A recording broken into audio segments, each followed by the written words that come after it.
Seja bem-vindo ao Parágrafo Secreto. Coloque seus fones, abra o livro e aproveite a Guerra da Papoula, de Rua F. Kuan. Capítulo 7. Jian não apareceu no jardim no dia seguinte, ou no outro. Rin ia sempre lá na esperança de que ele retornaria, mas no fundo sabia que o mestre não queria mais lhe dar aulas. Uma semana depois, ela o viu no refeitório. Colocou a tigela na mesa abruptamente e foi direto até ele. Não fazia ideia do que diria, mas sabia que precisava ao menos conversar com o mestre. Pediria desculpas, prometeria estudar com ele mesmo que se tornasse aprendiz de Irja, falaria qualquer coisa. Antes que pudesse encurralar Jian, ele ergueu a bandeja sobre a cabeça de um aprendiz surpreso e correu pela porta da cozinha. Grande tartaruga, disse Kitai. O que você fez? Não sei, respondeu ela. Jian era imprevisível e desconfiado, como um animal selvagem que se assustava facilmente, e Rin não havia percebido como era preciosa sua atenção até tê-lo afastado. Depois daquilo, ele agia como se não a conhecesse. A garota continuava a vê-lo de relance no campus, como todos os outros, mas o mestre se recusava a olhar para ela. Rin deveria ter tentado consertar as coisas com mais afinco. Deveria ter ido atrás dele e admitido seu erro, por mais nebuloso que fosse. Mas viu que aquela não era sua prioridade conforme o ano letivo se aproximava do fim e a competição entre os calouros atingia um pico frenético. Durante o ano, a possibilidade de ser expulso de Sinegard havia pairado sobre os estudantes como uma espada. Agora a ameaça era iminente. Em 2 semanas, passariam pela série de exames que constituía os testes. Raban repassou as regras para eles.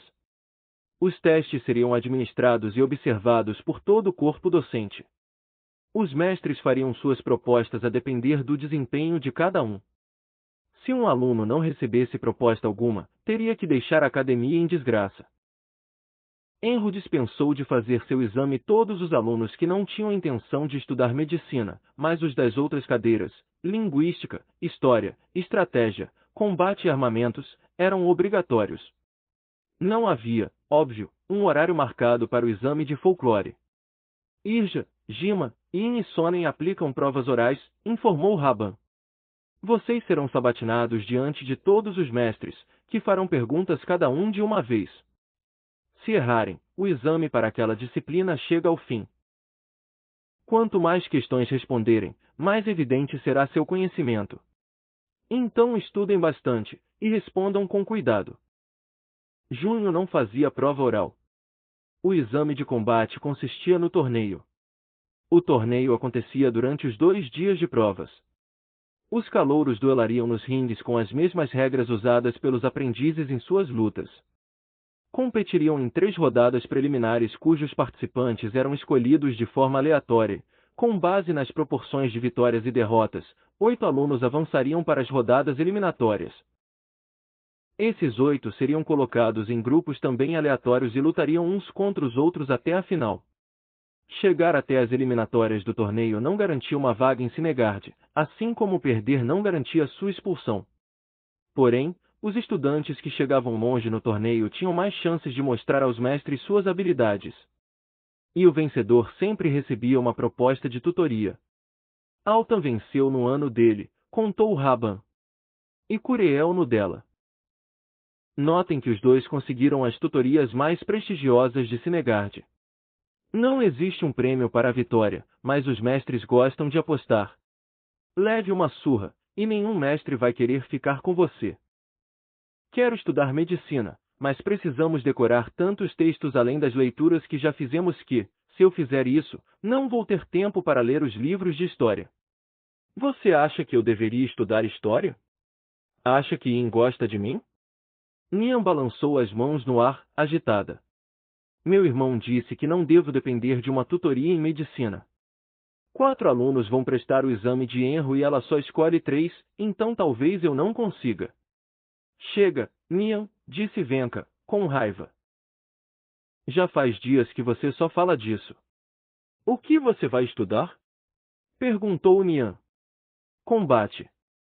E é a última vez que falamos disso, respondeu Venka, estridente. Se Nin dissesse mais uma palavra, era capaz de Venka gritar. Mas Rin não podia culpar Nia. Ou mesmo Venka. Os calouros não paravam de fofocar sobre tutorias, o que era ao mesmo tempo compreensível e irritante. Rin aprenderá a hierarquia entre os mestres bisbilhotando conversas no refeitório. Propostas de Junho e Irja eram ideais para aprendizes que queriam cargos de comando no exército. Jima quase nunca escolhia aprendizes a não ser que fossem nobres destinados a se tornarem diplomatas da corte. E a proposta de Enro importava apenas para os poucos que desejavam ser médicos militares. Ser aprendiz de Irja seria legal, falou Kitai. É óbvio que os aprendizes de Junho podem escolher as próprias divisões, mas Irja pode me colocar na segunda. A da província do Rato? Rin franziu o nariz. Por quê? Kitai deu de ombros. Eles são a inteligência militar. Eu adoraria servir lá. Junho não era uma opção para Rin, embora ela esperasse que Irja lhe desse uma chance, mas sabia que Irja não faria isso a não ser que ela provasse domínio das artes marciais para sustentar seu talento em estratégia. Não havia lugar no exército para um estrategista que não soubesse lutar. Como poderia bolar planos de batalha se nunca esteve nas linhas de frente? Se não conhecesse o combate de verdade? Para ela, tudo dependia do torneio. Quanto aos aprendizes, aparentemente aquela era a coisa mais empolgante que acontecia no campus durante o ano. Eles começaram a especular sobre quem venceria e quem levaria uma surra, e nem se esforçavam para esconder os livros de apostas. Logo os rumores sobre os favoritos se espalharam. A maior parte do dinheiro estava nos Cinegardianos. Venka e Yan eram competidores unânimes para as semifinais.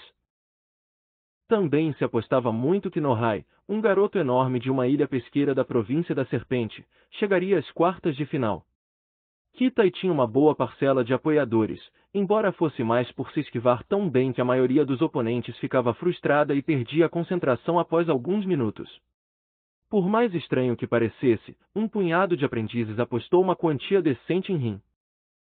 Assim que a notícia de que ela estava treinando em segredo com Jian se espalhou, os aprendizes se interessaram bastante por ela. Ajudava o fato de Rin estar sempre atrás de Kita em todas as aulas. O grande favorito do ano, no entanto, era Neza. Junho disse que ele é o melhor aluno que teve desde Altan, falou Kitai, espetando a comida com força. Não para de falar de Neza. Você devia ter visto ele acabando com Nohai ontem. Ele é uma ameaça. Neza, que era uma criança bonita e esguia no início do ano, acumulara uma quantidade absurda de músculos. Abandonar o cabelo longo e adotará um penteado curto e militar parecido com o de Altan. Diferente do restante da turma, ele já parecia pronto para um uniforme do exército. Ele também havia recebido a fama de bater primeiro e pensar depois. Machucara 8 parceiros de luta durante o ano, em acidentes cada vez mais graves. É claro que Junho nunca o punia, não de maneira tão severa quanto o aluno merecia, ao menos. Por que algo tão mundano quanto regra se aplicaria ao filho do líder do dragão? Conforme a data dos exames se aproximava, um silêncio opressor tomou conta da biblioteca. O único som entre as prateleiras era o rabiscar furioso dos pincéis no papel enquanto os calouros tentavam memorizar as lições de um ano inteiro. A maioria dos grupos de estudo se desfizera, já que qualquer vantagem dada a um colega poderia muito bem se tornar um lugar perdido nas classificações. Mas Kitai, que não precisava estudar, ajudou Rin por puro tédio. O 18º mandamento de Sun Tzu. Ele nem se dava ao trabalho de consultar o texto. Memorizar os princípios da guerra inteiro na primeira leitura. Rin mataria para ter aquela habilidade. Ela semicerrou os olhos para se concentrar. Sabia que parecia uma idiota, mas a cabeça estava zonza de novo, e aquela era a única forma de fazer o enjoo parar. Sentia muito frio e calor ao mesmo tempo. Não dormia havia 3 dias. Tudo o que queria era cair na cama, mas 1 hora de estudos valia mais que um pouco de sono. Não é uma das 7 considerações. Espera, é? Não, tudo bem. Sempre modifique seus planos de acordo com as circunstâncias. Kitai balançou a cabeça. Esse é o 17º. Rin falou um palavrão e esfregou os punhos na testa. Não sei como vocês conseguem, falou Kitai, reflexivo. Sabe, ter que se lembrar das coisas. Essa vida deve ser difícil. Vou matar você com esse pincel, resmungou Rin. O apêndice de Sun Zi explica por que coisas com pontas moles são péssimas armas. Não leu essa parte. Silêncio! Gritou Venka da mesa em frente. Kitai baixou a cabeça para que Venka não o visse e sorriu para Rin. Uma dica, menda no templo, sussurrou ele. Rin rangeu os dentes e fechou bem os olhos. Ah, óbvio. Toda guerra é baseada em enganação. Para se preparar para o torneio, a turma inteira havia seguido o 18º mandamento de Sun Zi. Os pupilos pararam de usar os salões de treino livre durante as horas comuns. Qualquer um que tivesse uma arte hereditária de repente parou de se gabar. Até mesmo Nes interrompeu as apresentações noturnas. Isso acontece todo ano, falou Raban. É um pouco bobo, para ser honesto. Como se artistas marciais da sua idade tivessem qualquer coisa que valesse a pena ser roubada. Bobo ou não, a turma enlouquecera. Todo mundo era acusado de ter uma arma escondida na manga. Quem nunca havia apresentado uma arte hereditária era acusado de ter uma em segredo. Nian contará para Rin certa noite que Kitai era na verdade o herdeiro do punho do vento nortista, uma arte havia muito esquecida que permitia incapacitar oponentes ao pressionar alguns poucos pontos no corpo. Talvez eu tenha um dedo na propagação dessa história, admitiu ele quando Rin o questionou. Sun Zi chamaria isso de guerra psicológica. Ela bufou. Sun Zi chamaria isso de bosta de cavalo. Os calouros não podiam treinar após o toque de recolher, então o período de prática se tornou uma competição para ver quem conseguia encontrar as maneiras mais criativas de escapar dos mestres. Os aprendizes começaram a patrulhar o campus durante a noite para pegar alunos que fugiam para treinar. Nohai contou ter encontrado uma folha que pontuava essas capturas no dormitório dos garotos. É quase como se eles estivessem se divertindo, murmurou Rin, revoltada. É lógico que estão. Falou Kitai. Eles estão nos vendo passar pelo mesmo sofrimento que eles passaram. Nessa mesma época, no ano que vem, seremos tão insuportáveis quanto eles.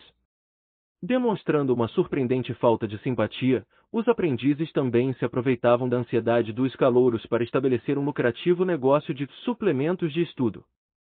Rin deu uma risada quando Nia apareceu no dormitório com o que achava ser um pedaço de salgueiro com 100 anos de idade. Isso é raiz de gengibre. Debochou Rin. Ela pegou a raiz enrugada. Acho que pode fazer bem no chá. Como você sabe? Nian parecia decepcionada. Paguei 20 cobres por ela. Costumávamos tirar raízes de gengibre do nosso jardim o tempo todo lá em casa, explicou Rin. Depois de colocar para secar no sol, vendíamos para homens velhos que buscavam uma cura para a infertilidade. Não ajuda em nada, mas eles ficam se sentindo melhor. Também vendíamos farinha de trigo dizendo ser pó de chifre de rinoceronte. Aposto que os aprendizes estão vendendo farinha de cevada também. Venka, a quem Rin vira guardando um frasco de pó debaixo do travesseiro algumas noites antes, tossiu e desviou o olhar. Os aprendizes também vendiam informações para os calouros. A maioria oferecia gabaritos falsos, outros disponibilizavam listas de supostas perguntas do exame que pareciam bastante plausíveis, mas que, óbvio, só seriam confirmadas depois dos testes. O pior, no entanto, eram os aprendizes que fingiam ser vendedores para denunciar os calouros que estavam dispostos a colar. Menda, um garoto da província do Cavalo, concordara em encontrar um aprendiz durante a madrugada no templo do 4º patamar para comprar uma lista das perguntas do exame de Jima. Rin não tinha ideia de como o aprendiz sabia aquilo, mas Jima estava meditando no templo bem naquela hora. Ninguém viu Menda no campus no dia seguinte. As refeições se tornaram silenciosas e reservadas. Todos comiam com um livro debaixo do nariz. Se qualquer aluno tentasse começar uma conversa, o restante da mesa logo mandava se calar aos gritos. Em resumo, todos se sentiam horríveis. Às vezes, acho que isso é tão ruim quanto o massacre Seperlies, disse Kitai, alegre. Então penso, não. Nada é tão ruim quanto o genocídio casual de toda uma raça. Mas isso aqui também não é nada bom. Kitai, cala essa boca, por favor. Rin continuou a treinar sozinha no jardim. Nunca mais viu Jian, mas tudo bem, os mestres eram proibidos de treinar alunos para o torneio, embora Rin suspeitasse que Ness ainda recebia instruções de Junho. Certo dia, ela ouviu passos ao se aproximar dos portões do jardim. Havia alguém lá dentro. A princípio, pensou ser Jian, mas, quando abriu o portão, viu uma figura esbelta e graciosa com cabelo preto índigo. Levou um segundo para entender quem havia encontrado. Altan. Ela tinha interrompido a prática de Altan Trencing. Ele empunhava um tridente. Não, Alta não apenas empunhava o tridente, ele o segurava com intimidade, fazia arcos no ar com a arma como se fosse uma fita. Era tanto uma extensão de seu braço quanto um parceiro de dança. Ela poderia ter dado meia volta e procurado outro lugar para treinar, mas não conseguia ignorar a própria curiosidade. Não conseguia desviar o olhar. À distância, ele era extraordinariamente bonito. De perto, era hipnotizante. Ele se virou ao som dos passos de Rin, encarou-a e parou. Desculpe, disse ela, gaguejando. Não sabia que estava. O jardim é da escola, falou ele, com um tom neutro. Não precisa sair por minha causa. Sua voz era mais soturna do que ela previra. Havia imaginado algo mais áspero e agressivo, para combinar com os movimentos brutais do ringue, mas a voz de Alta era surpreendentemente melodiosa, suave e profunda. Suas pupilas estavam contraídas de um jeito estranho. Rin não sabia dizer se era apenas por causa da luz do jardim, mas os olhos do rapaz não pareciam vermelhos ali. Na verdade, pareciam castanhos, como os dela. Nunca vi essa sequência de movimentos antes, disse ela. Alta ergueu a sobrancelha. Na mesma hora, Rin se arrependeu de ter aberto a boca. Por que dissera aquilo? Por que existia? Queria se desfazer em cinzas e ser levada pelo vento. Mas Altan pareceu só surpreso, não irritado. Passe tempo suficiente com Jian e vai aprender um monte de sequências arcanas. Ele jogou o peso para a perna de trás e levou os braços para o outro lado do torso com um movimento fluido. As bochechas de Rin queimaram. Ela se sentiu muito grande e desajeitada, como se ocupasse um lugar que pertencia a Altan, mesmo estando na outra ponta do jardim. O mestre Jian nunca falou que outras pessoas gostavam de vir aqui. Jian gosta de esquecer várias coisas. Ele inclinou a cabeça para Rin. Você deve ser uma aluna e tanto para ter despertado o interesse dele. Rin continuou a treinar sozinha no jardim. Nunca mais viu Jian, mas tudo bem, os mestres eram proibidos de treinar alunos para o torneio, embora Rin suspeitasse que Ness ainda recebia instruções de Junho. Certo dia, ela ouviu passos ao se aproximar dos portões do jardim. Havia alguém lá dentro. A princípio, pensou ser Jian, mas, quando abriu o portão, viu uma figura esbelta e graciosa com cabelo preto índigo. Levou um segundo para entender quem havia encontrado. Altan. Ela tinha interrompido a prática de Altan Trencing. Ele empunhava um tridente. Não, Alta não apenas empunhava o tridente, ele o segurava com intimidade, fazia arcos no ar com a arma como se fosse uma fita. Era tanto uma extensão de seu braço quanto um parceiro de dança. Ela poderia ter dado meia volta e procurado outro lugar para treinar, mas não conseguia ignorar a própria curiosidade. Não conseguia desviar o olhar. À distância, ele era extraordinariamente bonito. De perto, era hipnotizante. Ele se virou ao som dos passos de Rin, encarou-a e parou. Desculpe, disse ela, gaguejando. Não sabia que estava. O jardim é da escola, falou ele, com um tom neutro. Não precisa sair por minha causa. Sua voz era mais soturna do que ela previra. Havia imaginado algo mais áspero e agressivo, para combinar com os movimentos brutais do ringue, mas a voz de Alta era surpreendentemente melodiosa, suave e profunda. Suas pupilas estavam contraídas de um jeito estranho. Rin não sabia dizer se era apenas por causa da luz do jardim, mas os olhos do rapaz não pareciam vermelhos ali. Na verdade, Pareciam castanhos, como os dela. Nunca vi essa sequência de movimentos antes, disse ela. Alta ergueu a sobrancelha. Na mesma hora, Rin se arrependeu de ter aberto a boca. Por que dissera aquilo? Por que existia? Queria se desfazer em cinzas e ser levada pelo vento. Mas Altan pareceu só surpreso, não irritado. Passe tempo suficiente com Jian e vai aprender um monte de sequências arcanas. Ele jogou o peso para a perna de trás e levou os braços para o outro lado do torso com um movimento fluido. As bochechas de Rin queimaram. Ela se sentiu muito grande e desajeitada, como se ocupasse um lugar que pertencia a Altan, mesmo estando na outra ponta do jardim. O mestre Jian nunca falou que outras pessoas gostavam de vir aqui. Jian gosta de esquecer várias coisas. Ele inclinou a cabeça para Rin. Você deve ser uma aluna e tanto para ter despertado o interesse dele. Então ela lembrou que Jian havia retirado sua proposta para Altan logo depois de o aluno ter declarado que gostaria de estudar folclore. Ela imaginou o que teria acontecido e se aquilo ainda o incomodava. Imaginou se mencionar Jian o perturbara. Roubei um livro da biblioteca, disse Rin. Ele achou engraçado. Por que ela ainda estava falando?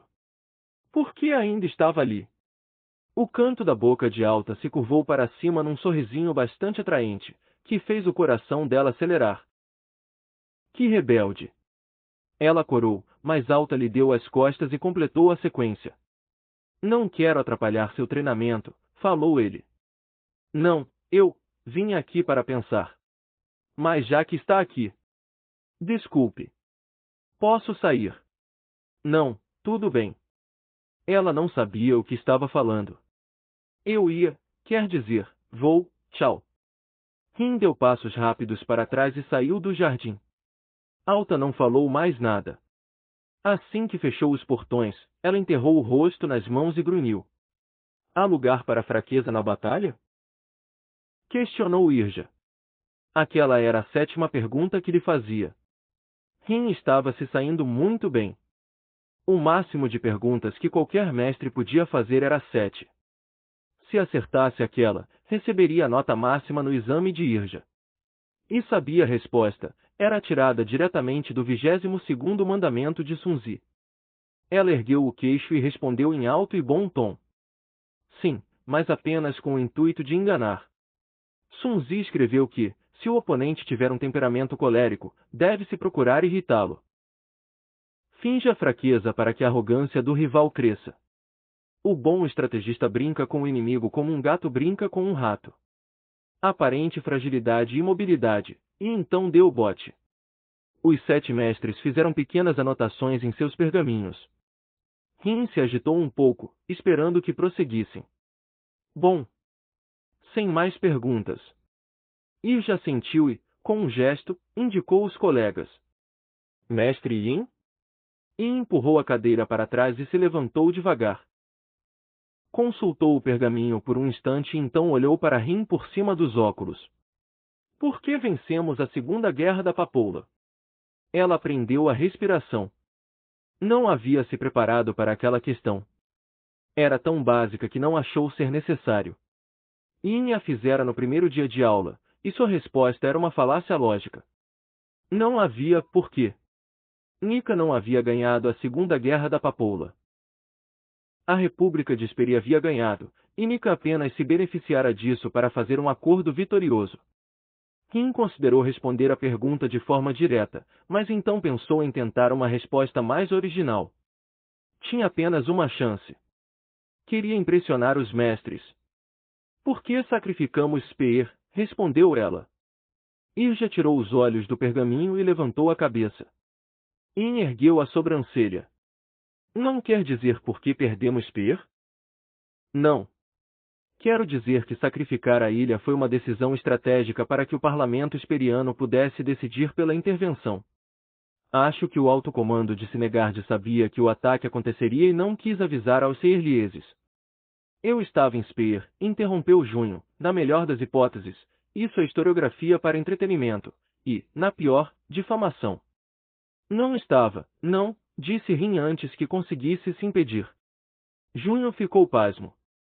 Como é? Todos os 7 mestres a observavam com atenção.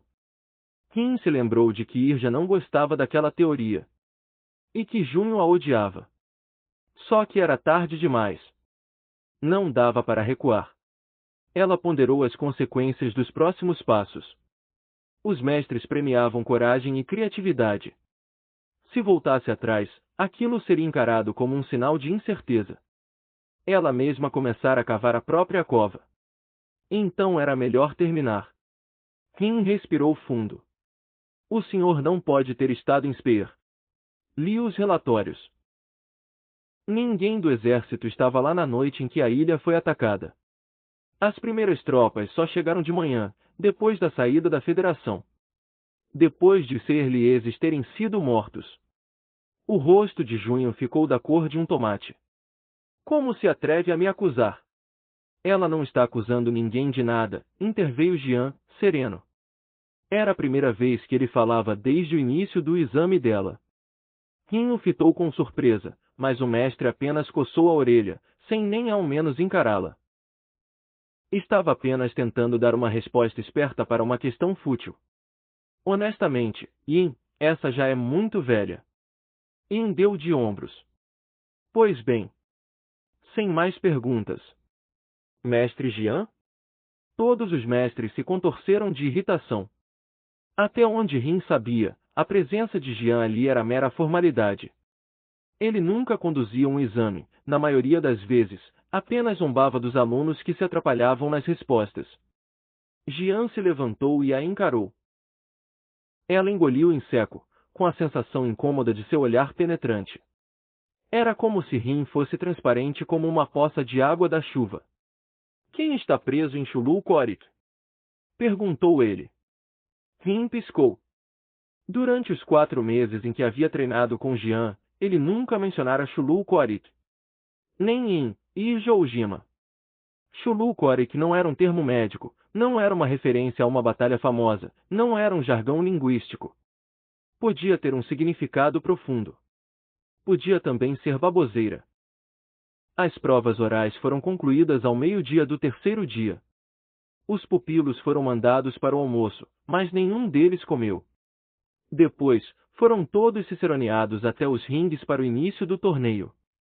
Rin tirou An como o primeiro oponente.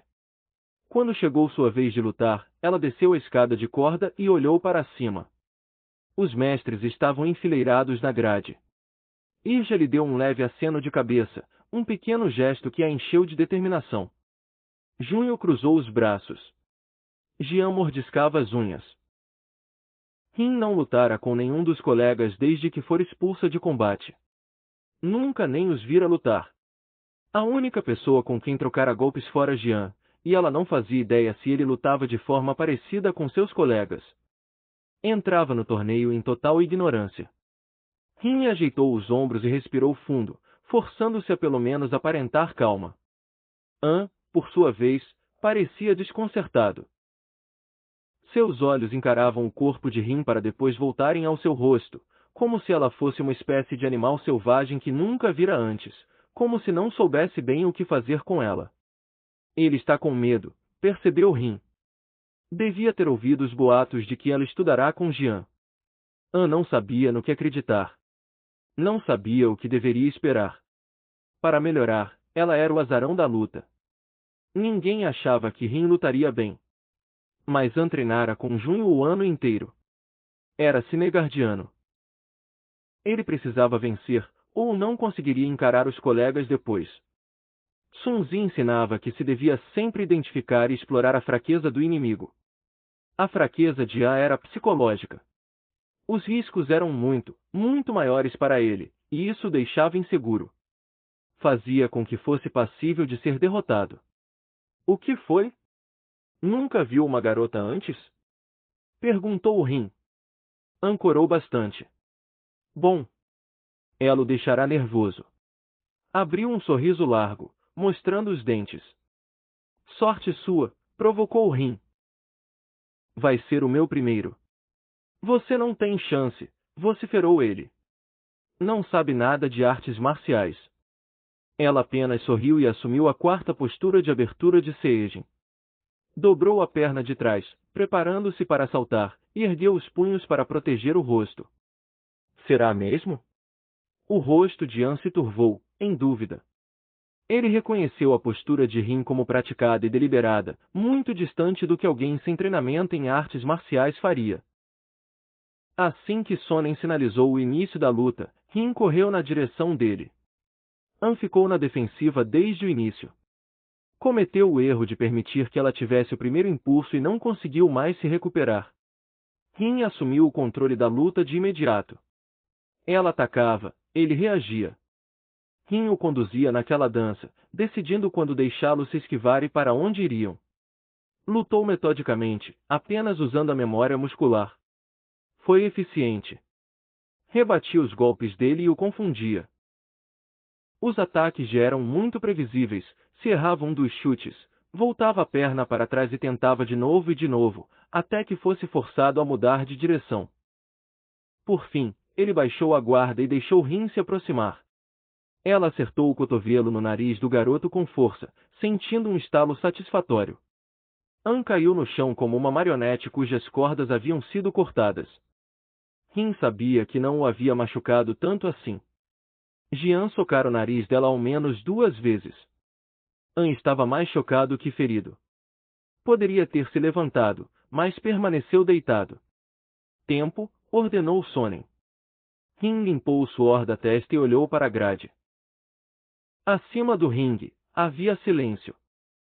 Seus colegas olharam para ela como no primeiro dia de aula, surpresos e perplexos. Nez estava pasmo. Então Kitai começou a aplaudir. Foi o único. Ela lutou outras 2 vezes naquele dia, variações do combate com An, reconhecimento de padrões, confusão, golpe final. Saiu vitoriosa em ambos. Durante o passar do dia, Rin foi de azarão para a grande favorita. Todos aqueles meses passados carregando o porco idiota lhe deram uma resistência maior que a dos colegas. Aquelas horas longas e frustrantes com os movimentos de Seijin lhe deram um jogo de pernas impecável. O restante da turma aprenderá os fundamentos com Junho, moviam-se da mesma maneira, caíam nos mesmos padrões de sempre quando ficavam nervosos. Mas não Rin. Sua maior vantagem era a imprevisibilidade. Ela não era nem um pouco como os colegas esperavam, fazia os oponentes perderem o ritmo, e então continuava ganhando. No final do primeiro dia, Rin e 6 outros, incluindo Nez e Venka, avançaram invictos para as eliminatórias. Kitai terminara o dia com 2 vitórias e 1 derrota, mas avançou devido à boa técnica. As quartas de final estavam programadas para o segundo dia. Sonnen pegou uma tabela com os nomes escolhidos por sorteio e a pendurou do lado de fora do salão principal, para que todos pudessem ver. Rin lutaria com Venka logo de manhã.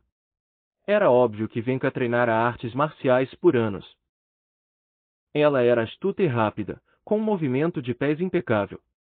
Lutava com uma selvageria cruel. Sua técnica era milimetricamente precisa, seu tempo, perfeito. Era tão veloz quanto Rin, talvez até mais. A única vantagem que Rin tinha sobre ela é que Venka nunca lutara com uma lesão. Ah, ela já lutou várias vezes, disse Kitai. Mas ninguém está disposto a bater nela. Todo mundo sempre interrompe o soco antes de encostar em Venka. Até Neza. Aposto que nenhum dos tutores particulares a acertavam também. Teriam sido demitidos na hora, isso se não fossem presos. Você está brincando, disse Rin. Eu nunca bati nela. Rin cobriu o punho com a outra mão. Então talvez isso seja bom para ela. Mesmo assim, ferir Venka não era fácil. Mais por sorte do que por qualquer outra coisa, Rin conseguiu acertar um soco no início da luta. Subestimando a velocidade dela, Venka erguera a guarda devagar demais após a tentativa de um gancho de esquerda. Rin aproveitou a abertura e acertou o nariz da oponente com as costas da mão. Rin sentiu um osso se quebrando sob sua mão com um ruído audível. Venka recuou de imediato. Uma das mãos voou até o rosto, segurando o nariz que inchava. Olhou para os dedos manchados de sangue e de volta para Rin. Suas narinas se dilataram.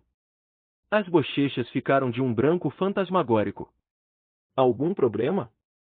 Perguntou Rin. O olhar de Venka era pura sede de matar. Você nem deveria estar aqui, rosnou ela. Diga isso para o seu nariz, respondeu Rin. Venka estava transtornada. Seu belo olhar de desdém havia desaparecido, o cabelo bagunçado, o rosto ensanguentado, os olhos desnorteados e sem foco. Ela estava tensa, fora de compasso.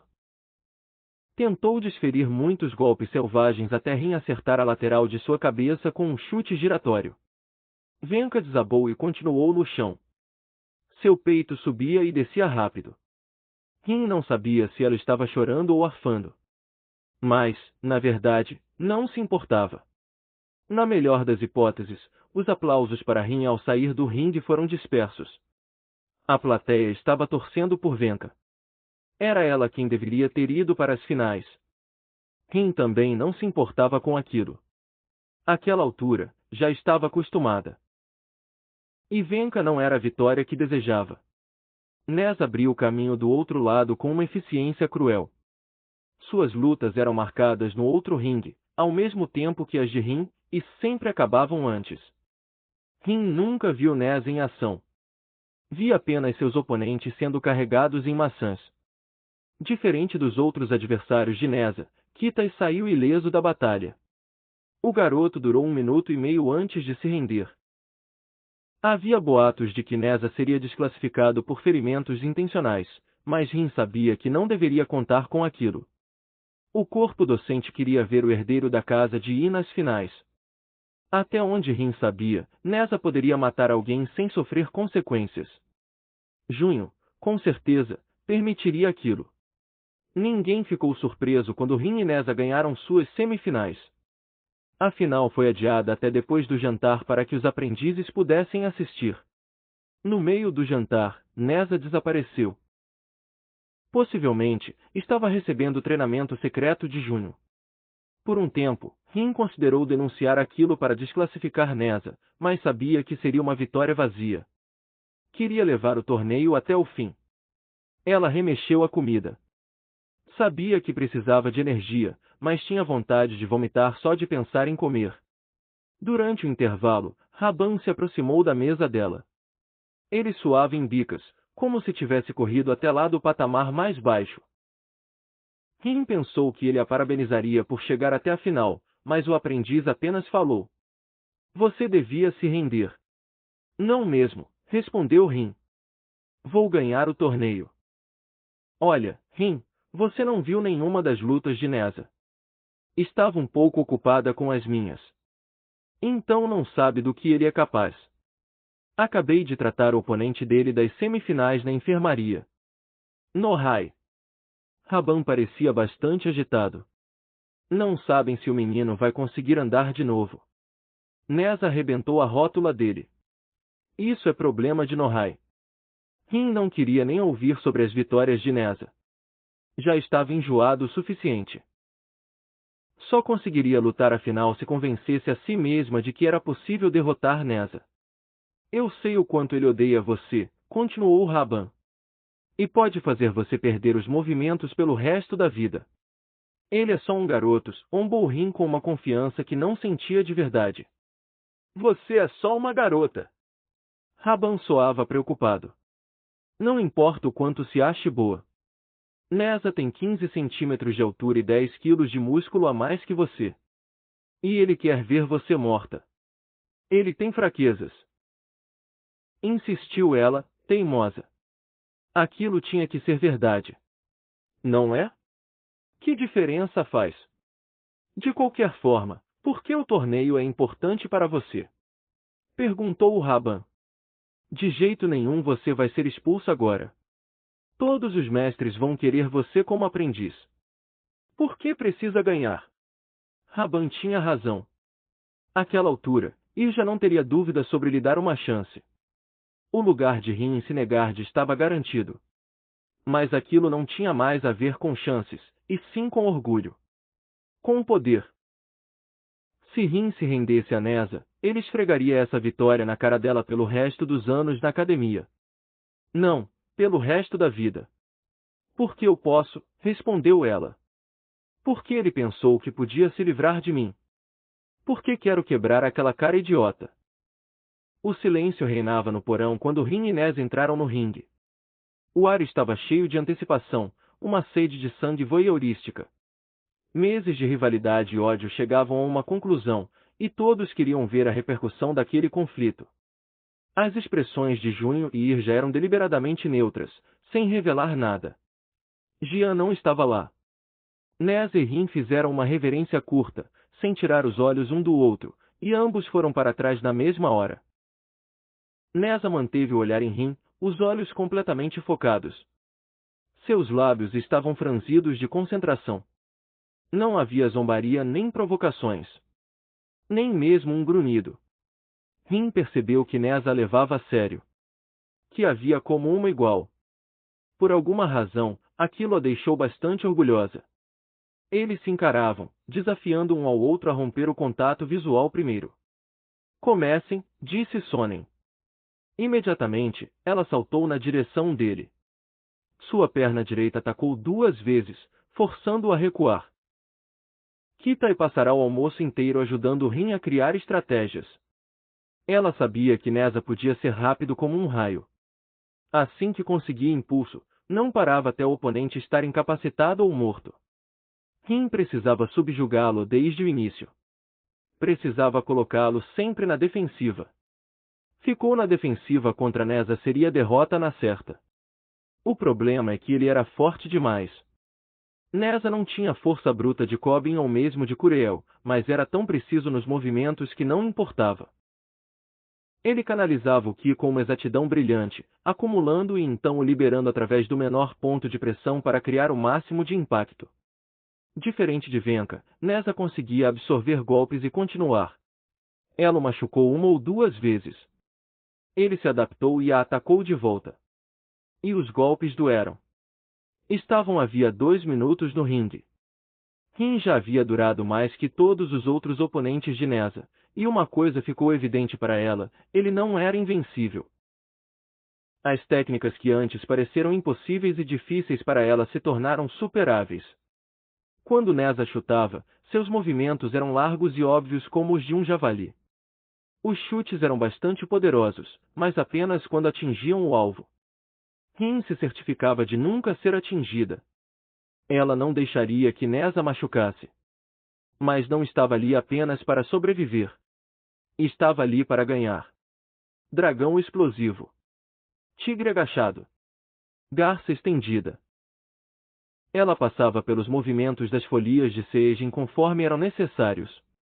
Movimentos que ela praticara muitas vezes antes, ligados naquela maldita sequência, entrando em jogo de maneira automática.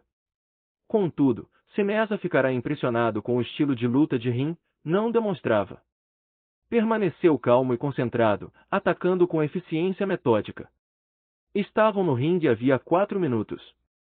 Rin sentia os pulmões em chamas, tentando bombear oxigênio para o corpo cansado.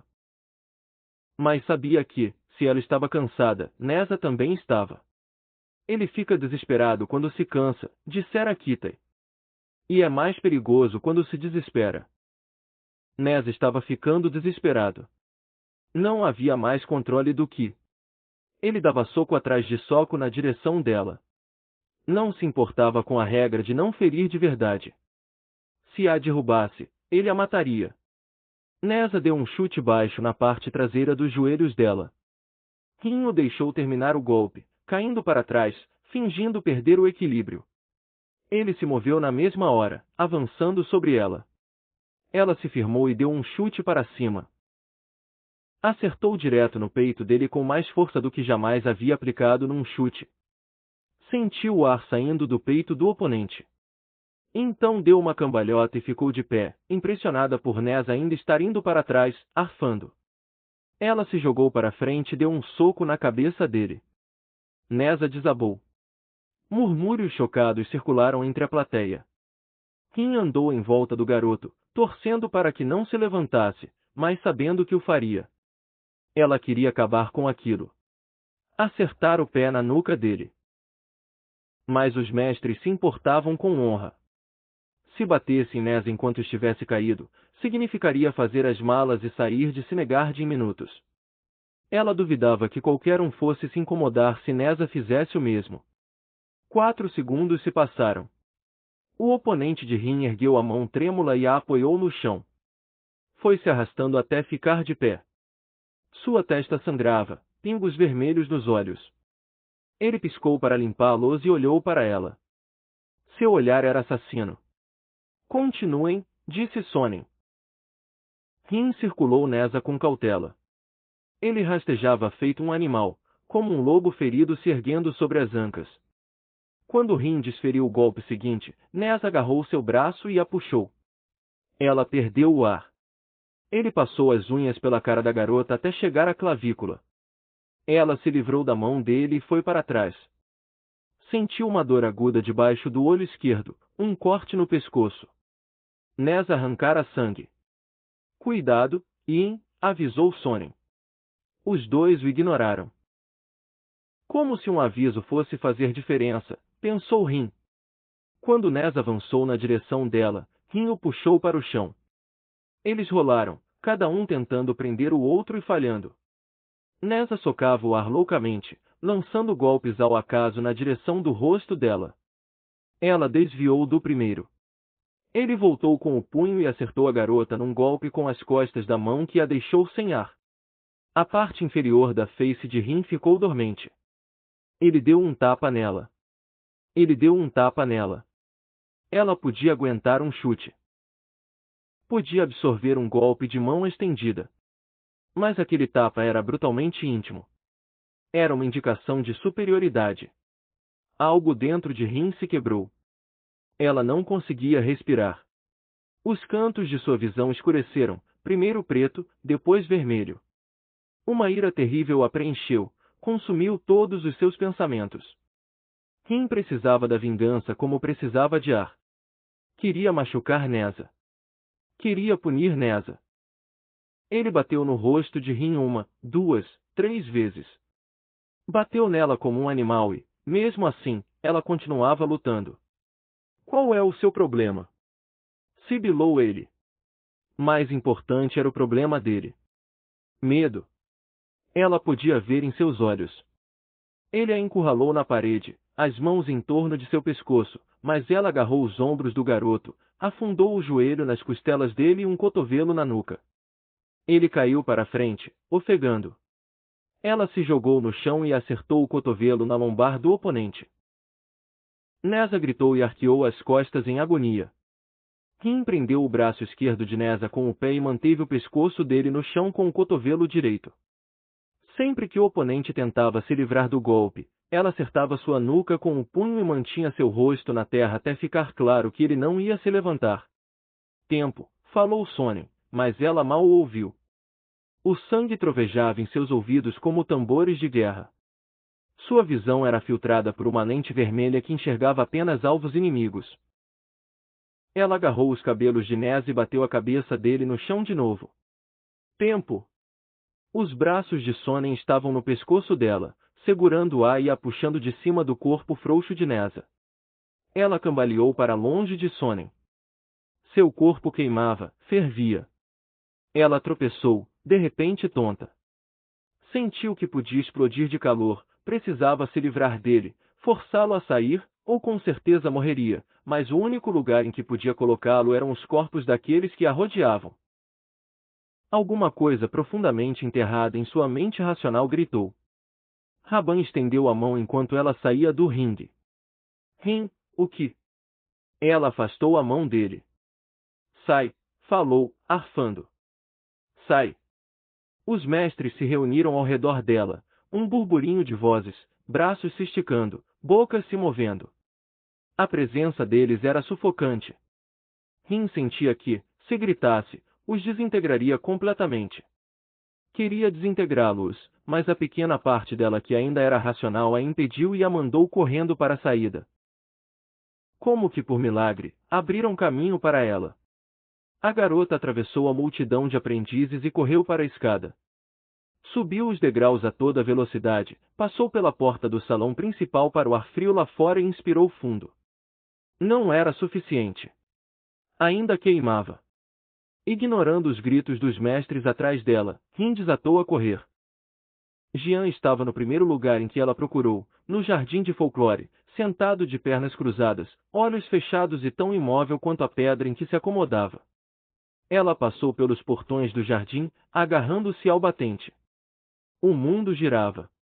Tudo parecia vermelho, as árvores, as pedras, e acima de tudo, Jian. Ele queimava na frente dela como uma tocha. O mestre abriu os olhos ao som da luna passando pelo portão. Rin. Ela parecia ter desaprendido a falar. As labaredas dentro de seu corpo foram na direção de Jian, sentiram a presença dele como o fogo sente a da lenha e desejavam consumi-lo. Rin ficou convencida de que, se não o matasse, poderia explodir. Ela se moveu para atacá-lo. O mestre logo ficou de pé, esquivou-se das mãos esticadas de Rin e então a derrubou com um golpe ágil. A aluna caiu de costas. Jian a prendeu no chão com os braços. Você está queimando, disse ele, impressionado. Me ajuda, falou ela, arfando. Me ajuda. Ele se inclinou e envolveu a cabeça de Rin com as mãos. Olhe para mim. Rin obedeceu com dificuldade.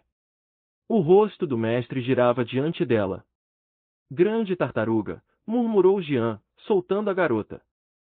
Seus olhos se reviraram, e ele começou a balbuciar coisas indecifráveis, sílabas que não lembravam qualquer idioma que ela conhecesse.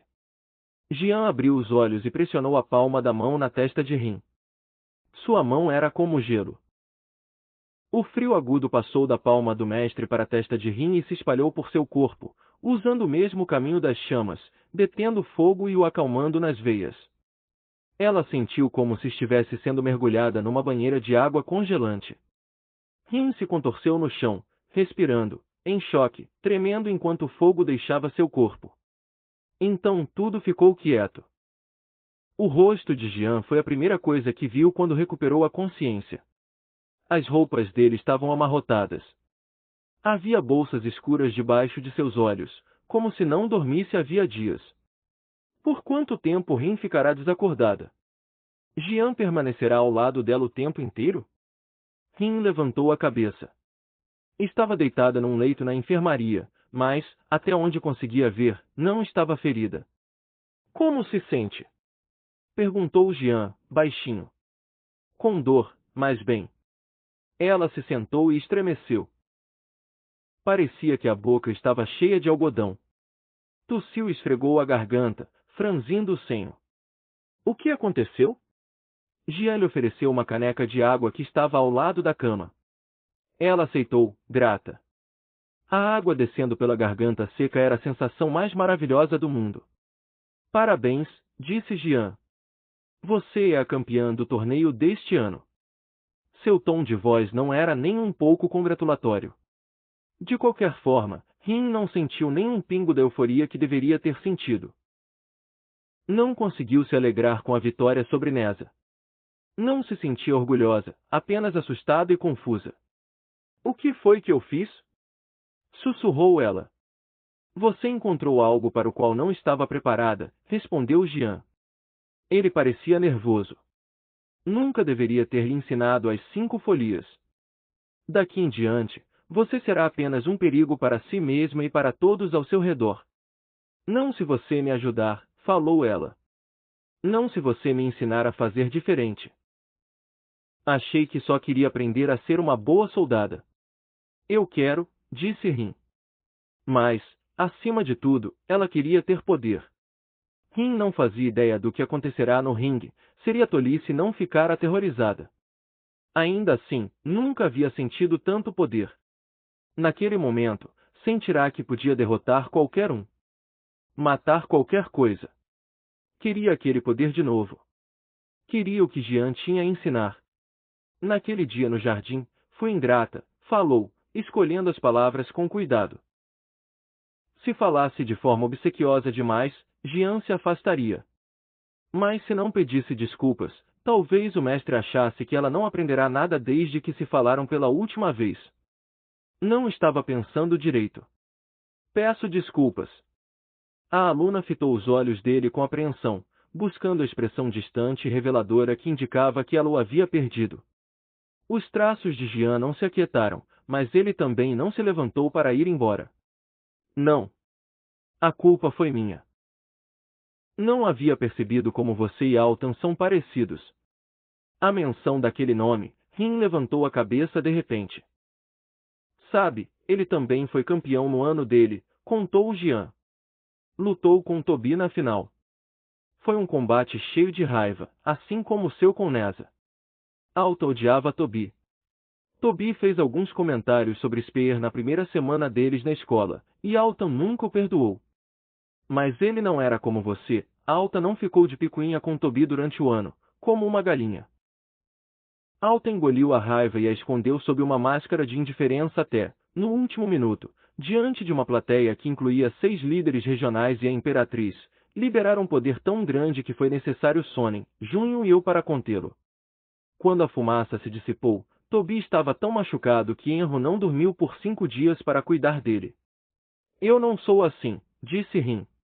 Ela não tinha machucado tanto Neza, tinha? Era difícil lembrar em meio àquela neblina de raiva. Não sou. Não sou como Alta. Vocês são iguaizinhos. Jian balançou a cabeça.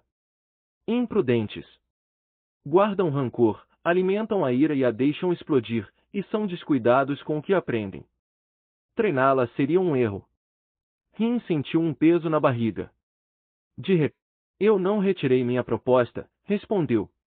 Insisti para que o colocassem sob minha guarda. Alta é Seperlies, já predisposto à fúria e ao desastre. Eu sabia que era o único capaz de ajudá-lo. Mas os aprendizes disseram. Os aprendizes não sabem de merda nenhuma, falou Jian. Pedi a Jima para que me deixasse treinar Alta. Mas a Imperatriz interveio. Ela conhecia o valor militar de um guerreiro Seperlies, estava tão animada. No final, os interesses nacionais se sobrepuseram à sanidade de um garoto. Colocaram Altan sob a tutela de Irge e afiaram sua raiva como uma arma, em vez de lhe ensinarem como controlá-la. Você já o viu no ringue. Sabe como ele é. Jian se inclinou. Mas você. A Imperatriz não sabe de você. Ele murmurava para si mesmo mais do que falava com ela. Você não está a salvo, mas vai ficar. Não vão intervir, não desta vez. Ela observou o rosto de Jian, sem se atrever a ter esperanças. Isso significa que... Ele se levantou. Que vou aceitá-la como aprendiz. Espero que eu não me arrependa disso. O mestre estendeu a mão para ela. Rin a apertou. Dos 50 estudantes que se matricularam em Sinegard no início do ano letivo, 35 receberam propostas de tutoria. Os mestres enviaram os pergaminhos para o gabinete do salão principal para que os alunos fossem pegá-los. Pediram aos que não receberam pergaminho que devolvessem os uniformes e tomassem providências para deixar a academia de imediato. A maior parte dos alunos recebeu apenas um pergaminho. Para a alegria de Nian, ela se juntou a 2 outros estudantes em medicina. Neza e Venka escolheram combate. Convencido de que havia perdido qualquer chance no momento em que se rendeu a Neza, Kita puxou tantos cabelos no caminho até o gabinete do salão principal que Rin temeu que o amigo ficaria careca. Foi uma idiotice, falou ele. Covardia. Ninguém se rendeu sem sofrer um machucado nas últimas 2 décadas. Ninguém vai me querer como aprendiz agora. Antes do torneio, ele esperava receber propostas de Jima, Junho e Irja. Mas apenas um pergaminho o esperava na secretaria.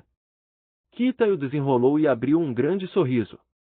Irja achou que minha rendição foi brilhante. Vou estudar estratégia.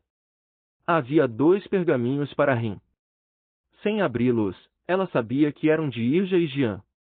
Podia escolher entre estratégia e folclore. Escolheu folclore.